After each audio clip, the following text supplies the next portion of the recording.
Ну, вось і ўсё. Вымовіла Сандра і адклала ў бок пензаль. На пляцоўцы паўстала цішыня. Жанчына, якая глядзела на іх, амаль не нагадвала тое юнае, пяшчотнае дзяўчо з доўгім хвастом чорных валасоў, закручаным у высокі вузел, тонкую дзяўчынку-падлетка, накшталт мадэлі з чарговага моднага паказу, прыгожыя твары і стройныя постаці якіх зліваліся ў бясконцыя чэргі эфемерных вобразаў, далёкіх ад рэальнага жыцця. Замест дзяўчынкі цяпер на іх глядзела багіня. Яе чорныя валасы былі акуратна ператвораны ў локаны і ўложаны ў складаную грэцкую прычоску. Туніка ў складку падкрэслівала яе тонкае цела, якое раптам апынулася перад імі ідэальным, такім дасканалым, што ўсе, не толькі мужчыны, а і жанчыны спынялі на ім позірк і не маглі адвесці вачэй.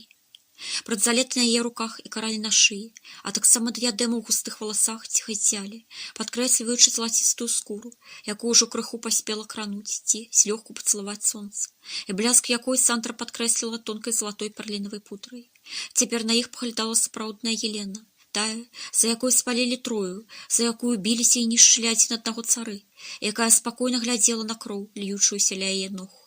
Яна была самадастатковая сама ў сабе, нібыта яна была вышэй за ўсіх, і зямныя справы яе не краналі. І адначасова яна была царыцай нябёснай, багіняй, сышоўшай з Алімпу, Афрадытай, але ж не той, якая спакушае, а той, якая дае агапэ, каханне безумоўнае, шчырае, боскае, узнімаючае душу. Гледзячы на яе, хацелася паўстаць на калені. Яе твар адлюстроўваўся ў сэрцах, быццам бы твар месяца ў спакойнай вазёрнай гладзі, крыху сумны і немаверна прыгожы, да болю, выклікаючы журбу па адсутнічаму, не належачаму гэтаму свету, запальваючаму ў сэрцы белае містычнае полымя, спальваючае ўсё зямное, ачышчаючае, вымушаючае прагнуць далёкага, а не блізкага. Каханне на ўзроўні абагаўлення і растварэння душы ў яго аб'екце, які на гэтым узроўні яднаецца для любячага з Богам. «Белісіма, Белла, Беладонна!» Паўла не мог стрымаць словы захаплення, аглядаючы яе, задаволены зробленай Сандрай працай. «Ну што, праходзім, усе на пляцоўку!» Нарэшце прыспешыў ён іх, і ўсе, нібыта прачнуўшыся, пацягнуліся да будынку. Крака, горад закінуты, пасеўшы на верхавіне скалы, сапраўдная скарбонка лакацыі, абраная самім Мэлам Гібсоном для яго славутых жарсцей хрыстовых, знаходзіўся недалёка ад таго месца, дзе яны спачатку паўсталі лягерам ля Матэры. Спачатку яны думалі знайсці патрэбнае месцы, адпавядаючае складаным патрабаванням гістарычнай праўды ў горадзе, але ж усе пячоры з часоў Пазаліні былі ці закрытыя жалезнымі кратамі, ці пераўтвораныя ў прыгожыя сучасныя рэстараны. Частка з іх, больш-менш вольная для выкарыстання, знаходзілася няўдала, ці зусім згубіла воблік, нагадуючы жытло, пераўтварыўшыся ў звычайнае прыроднае пячорнае фармаванне гроты. Кракаш прапаноўваў багацце самых розных будынкаў розных памераў, вуліц памяшканняў, некаторыя з якіх яны поўнасцю ачысцілі ад рэштку камяню, абваліўшыхся балак і смецця, зрабіўшы ідэальна прыгоднымі для здымак. У адным з памяшканняў яны знялі сцэну, шэна, як казаў Паола, дзе Міхась Шымон кідаў на падлогу світкі Торы з доўга драўлянага сталу. Стол яны самі скалацілі з вялікіх старых дасок балак. Атрымалася настолькі аўтэнтычна старажытна, што яны нават здзівіліся, і Паола ў шчырай радасці заплёскаў далоні. Міхась у ролі раз'юшанага ваяра ваўхва глядзеўся жудасна натуральна. У чальцоў масоўкі нават мароз прабег па скуры. У грубым льняным адзенні мешкавіне, са зблытанымі валасамі і палаючым позіркам, ён і сапраўды нагадваў біблейскага прарока, больш падобнага на пагрознага бога айца, чым на яго любячага і мяккага сэрцам сына. У тым гуку, з якім пераробленыя са старых рулонаў абояў світкі на круглых драўляных прутах падалі на пліты падлогі, чуўся гук камянёў, падаючых з руйнуемага храму. Яго голас, абвяшчаючы, што «тут няма Бога!» і сапраўды гучаў страшным прысудам, пасля якога грэшнікам не заставалася нічога, як толькі пакаяцца і паўстаць на калені, пасыпаючы попелам нізка нахіленыя галовы. Сцэна, якую здымалі сёння, называлася «Вызваленне Елены». Паола так спадабалася сачыненая Міхасём у машыне гісторыя сустрэчы Елены і Шымона, што ён цалкам уключыў яе ў сцэнар. Насамрэч, гэтае каханне ніяк не ўдавалася Паола, як ён да яго не падыходзіў, быццам бы нехта заплюшчваў яму вочы і не даваў яму бачыць праз завесу часу, зазірнуць у патаемныя глыбіні душы старажытнага мага, якія ад яго ўпарта хаваліся. Міхась жа не проста зазіраў туды, ён іх, здаецца, ведаў. Пасля сустрэчы ля варот з Яном Матфеем Шымон напрамкі накіраваўся да кварталу Граху, дзе ў схаваным смоквамі доміку яго ўжо некалькі месяцаў чакала яго каханая. Убраная для продажу багатаму пакупніку, які нарэшце знайшоўся, каб заплаціць поўную суму за яе цнатлівасць, яна нібыта замарожаная сядзела ля вакна ў пакоі, не думаючы ні аб чым, акрамя свайго няшчаснага лёсу. Чалавек, які абяцаў выкупіць яе, даўно ўжо сцёрся з яе памяці, нават і рысы яго яна не разбачыла як след. Здаецца, ён быў высокім і моцным, і ваяром храму, як яна запомніла з яго словаў. Але ж хто можа сабраць такую суму, як 2000 залатых дынарыяў, каб заплаціць за яе? Тое было не проста нерэальна, гэта было б дзівам, параўнаць з якім можна было толькі сапраўднага воскрошання памерлага. І цяпер гэтым памерлым была яна, сядзела ля вакна ўжо 3 дні і пакорліва чакала вырашэння свайго лёсу. Тэрмін скончыўся заўтра, і заўтра яна мае быць праданая. Праданая першаму таму, хто дасі гэты мех клятага золата яе ўласніку і купіць яе цела, як хваравальная ягня на кірмашы. Каб прынесці яе ў ахвяру свайму Юру, і тым самым назаўжды кінуць яе ў пякельнае полымя, бо ж яна станавілася нячыстай па закону, а значыць, адвечна праклятай, і лёс яе быў толькі згарэць у гіене, як блудніца, хоць тое адбылося зусім не па яе ўласнай волі. Ужо сцямнела, калі яна ўбачыла факелы. Працэсія набліжалася да іх, і была яна немалая. Прыглядзеўшыся, яна ўбачыла мужчынаў. 3 з іх ішлі наперадзе, астатнія цягнуліся доўгім ланцугом, запаўняючы сабой увесь правулак. Яна пачала лічыць іх і збілася з ліку. 13, падумалася ёй. Не, пэўна, значна больш, бо натоўп усё рос і рос, і ў правулку для яго ўжо не было месца.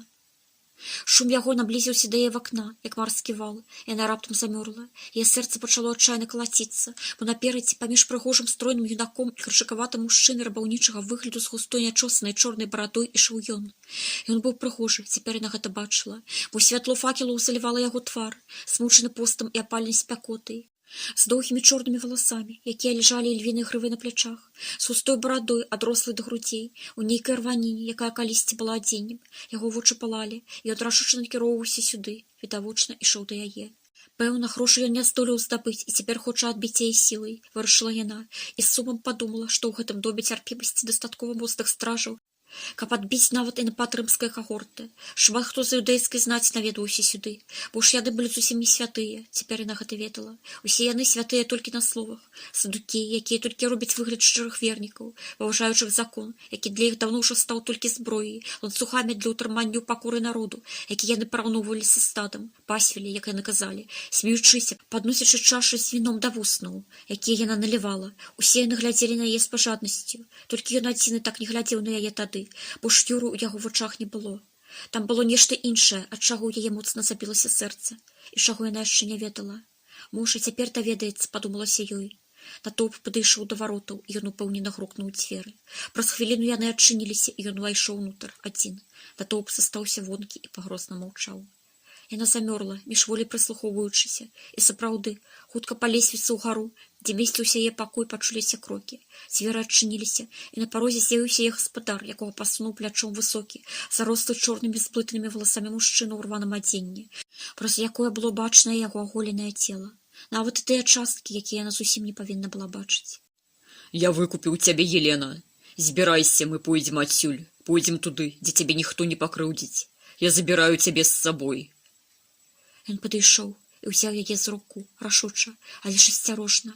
Яго далонь была моцнай і цвёрдай, яго вочы палалі нейкім нязвыклым, экстатычным, як у вар'ята полымем. Ён быў тут і быццам не тут. Быццам бы гэтаму свету не належаў. Яна ўскрыкнула і страціла прытомнасць. Прыйшла ў сябе яна ў яго на руках. Ён трымаў яе, стоячы перад натоўпам. Дзівіцеся, бо царства боскае блізка. Гучна вымовіў ён. Гэты мытар, Матфей, дабравольна аддаў грошы, каб вызваліць з заточання чыстую нявінную дзеву, якую кінулі ў гэты дом граху садукеі, славутыя сваёй дабрачыннасцю. Гэта ён вымовіў з пагардай. Натоўп завыў, злосна і пагрозна. Мужчына з барадой побач узняў руку. Усе замаўчалі і працягнулі слухаць. Цяпер дзева гэтая вызвалена, і яна пойдзе са мною. Але не каб аддавацца граху, а каб заставацца цнатлівай і абароненай мною, і маім словам, бо ж яна сама Сафія, учалавечаная Шыкіна і мая нябёсная жонка, якую я прыйшоў вызваліць з акову сусвету.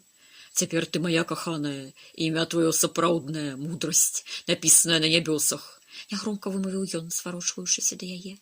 Ты пойдзеш са мной побач, каб слухаць і разумець маё слова, бо ж ты, увасобленая біна, разуменне нябёсных таямніцаў, якія толькі ты можаш умесціць, душа моя.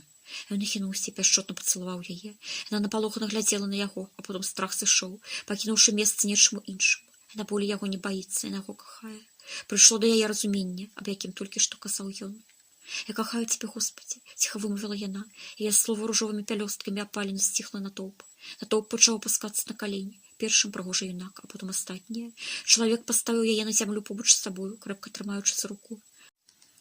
«Як завуць цябе?» — спытала на яго. Я згубіў сваё зямное імя. Вымовіў ён мякка. Яны завуць мяне Хрыстас, што значыць Мешах. На зямлі ж калісьці я быў Шымонам. У хрышчэнні ж Святым Духам я атрымаў імя новае, якое пакуль схавана. Яно будзе яўлена тады, калі мне прыйдзе час вярнуцца да таго, хто мяне паслаў. «Я буду зваць цябе, Господи», — вымовіла яна і пацалавала яму руку. «Бо ж ты вызваліў мяне, ты зрабіў цуд, імя тваё Господь, Бог мой, той, што сышоў дзеля мяне ў сусвет». Матфей, Матфей, ці ты чуеш мяне? Голас гучны нізкі раздаваўся над самым яго вухам. Зборшчык падатку ўздрыгнуў і ледзь не ўраніў свае манеты, якія трымаў у меху, крэпка зажатым у руках. Два вартаўніка побач з ім устрывожна аглядалі натоўп, які насунуўся на яго бліжэй. Адкуль ведаеш, хто я? Бо я цябе не ведаю. Матфей з-пад лбу глянуў на высокага, нагадваючага аскета пустэльніка чалавека, адценне на якім вісела лахманамі, а вочы гарэлі полымем з-пад нізкіх прамых броваў, нагадваючых крылы вялікай птушкі.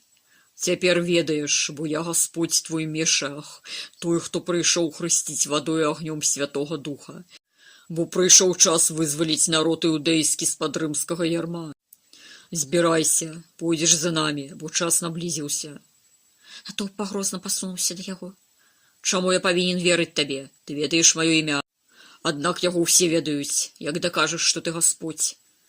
Чалавек усміхнуўся і глянуў на манеты, лежачыя груды на стале. Гэта скарб зямны, што ты назбіраў, чалавек. Сцекліва вымовіў ён.